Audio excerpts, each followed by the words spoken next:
Welcome to Luca and Miguel. Enjoy the video. Begin by clearing the area and turning off distractions for safety. Gather tools, one Phillips screwdriver and one flathead screwdriver. Check the door edge and locate visible screws securing the knob. Start with those screws. Unscrew both exterior and interior plates slowly to avoid stripping heads. Separate the doorknob halves by pulling them apart firmly but controlled.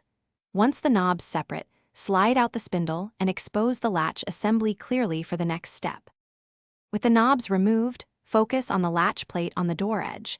Unscrew the latch plate using the Phillips screwdriver and pull the latch assembly free. Look inside the hole for the cylinder retaining screw located at 6 o'clock. Remove that screw and keep it safe for reinstallation. Grip the cylinder firmly and pull it straight out from the face of the door. Avoid twisting the cylinder to prevent damage and make the new installation simpler. Insert the new cylinder into the door, aligning the cam with the latch slot. Reinstall the cylinder retaining screw and tighten it gently without over-torquing. Slide the latch assembly back into the door edge and fasten the latch plate with its screws.